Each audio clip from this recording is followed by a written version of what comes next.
Hey guys, what's up? It's Maya, the PDX Minimalist, and Melville, the PDX Cat.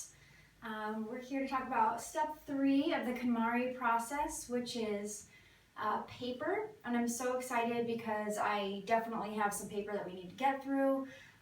This is just a great follow-up to books because I think once you're able to distance yourself from something as sentimental as books, the paper and the bills and the old pay stubs from 2010 are really, really easy to part with. So I've got just a few boxes. Like I said, I've KonMari'd or used the KonMari process about 4 times so far. And by now I've got my papers down to a couple boxes, but I absolutely know I have a lot of stuff like the papers and the materials that come with new like household electronics or breakable things, like all of those registration pages. I kept them, and the manuals and all those things, and I just don't think you need them because guess what? We have the internet and we have electronic filing, and that's what I'll be talking about a lot today is what do we do with keeping hard copies, how many do we keep, what do we keep, and then what can we scan and put online. I really hope you can see Mel and that he's in frame right now because he's pretty cute. Yeah, so let's get into it. I hope watching me go through these different packets and hearing me talk over them is helpful to you guys. Let me know in the comments if this is the format you'd like, or if you want me to do it like on camera as I go through kind of talking about what I'm holding, but I just feel like it would take way too long. I mean, this is at double speed and it's still like a 7-minute long chunk. So, you know what? I have all the papers that pretty much everyone has. I have old school documents. I have the registration pages for everything that we got at our wedding. I have wedding invitations and RSVPs and I mean, I have everything. I have old bills, old pay stubs, and so I did look into it a little bit. And you want to keep your pay stubs for a couple years. I think.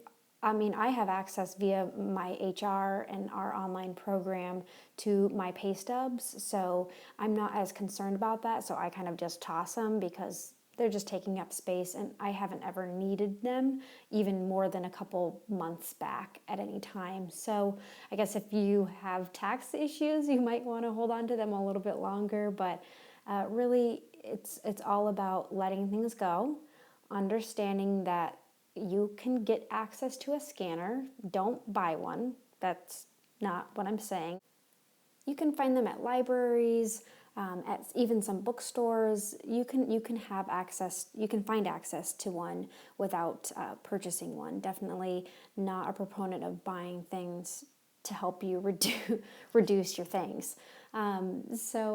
With tax forms, I'm super nervous about that. I don't know why. I don't think I've ever not paid my taxes correctly, but I just keep all of my W-2s, any miscellaneous forms. I don't know. I just keep them.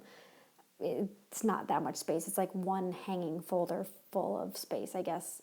You know, in 10 years, talk to me again, but I'll probably be scanning them. Hopefully they will have found some better way to have us do taxes, but I guess that's probably wishful thinking. What I'm doing here is making just piles. One pile is things that I want to scan. One pile is things that I know I can just get rid of, I can shred or just toss.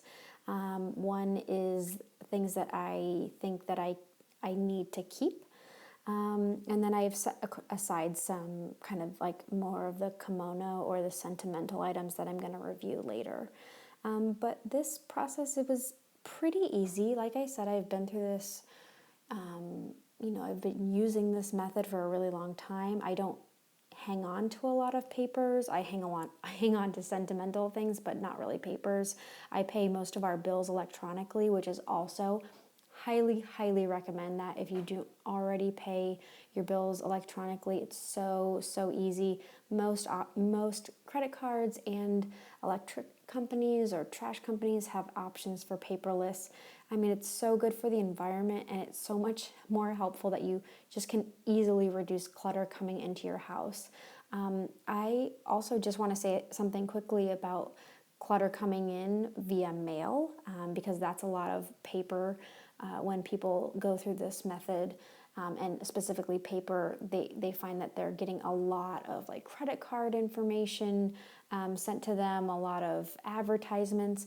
There's a website, and I'll put it in the description below because I can't remember it off the top of my head, but there's a website that you can go to, and basically it's like a do not mail website that they'll kind of like unsubscribe you in the real world from a lot of the companies that send direct mail, because I certainly don't need it. I don't clip coupons. I mean, I've got like 5 Bed Bath & Beyond coupons that you can like kind of see here. I've been collecting them for like 10 years. I'm not going to use them, but I'm going to keep them.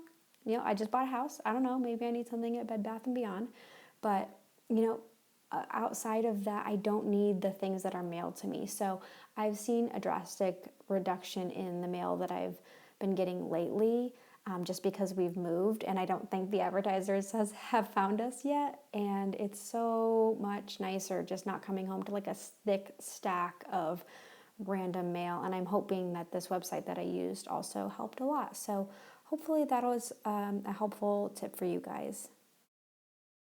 And like I said, I'm a sentimental clutter person, so a lot of what I'm keeping is our old school documents or papers that I wrote, or worksheets from classes, like some of my classes from Prague.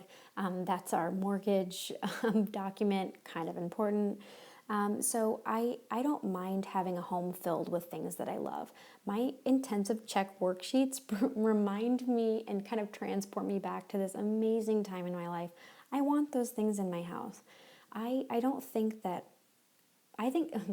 let me back up. I think that the best thing about minimalism is there's no such thing as minimalism. It's a series of principles to help you live a life with less, to make room for things that you love. And if you love papers that remind you of things that you did, if you have photos that transport you to a moment in time, if you have books that you love to read, keep them. There are no rules. There are principles to live by, and that's what I really love, and that's why I call myself a minimalist now. Yeah, I'm on a journey to a more minimalistic lifestyle, but I'm a minimalist now because of the principles that I live by, not by the number of things in my house, or not because I have one toothbrush or one cup. That's really what's important here. So I'm really grateful to have this process and to be able to go through this and to be able to share it with you guys. And I'm almost down to the last bits of paper. Most of it I felt like I could get rid of. I mean, I've held on to things for so long. It's kind of one of those things where filing cabinets are pretty awful for minimalists, because I think filing things away is in and of itself kind of like a hoarding tactic. I don't know. Why do we file things?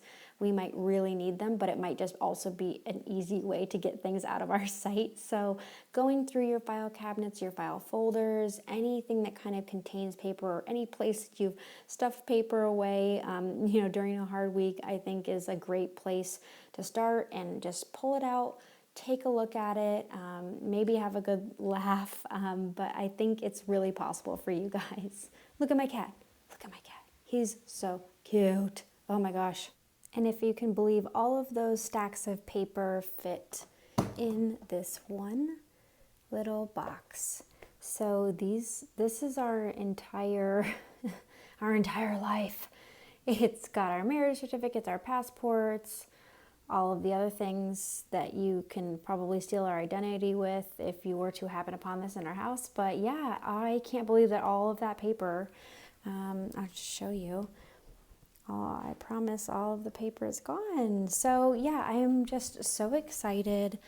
I think it's great. I'll just quickly go through it. It's like all of our wedding stuff. So even our marriage certificates, but like some photos Oh, it was so cute. That was our entire wedding. That was was at our entire wedding.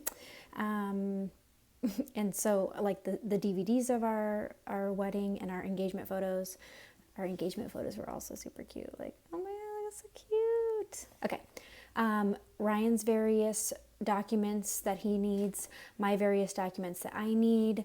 We're going to take a Europe trip.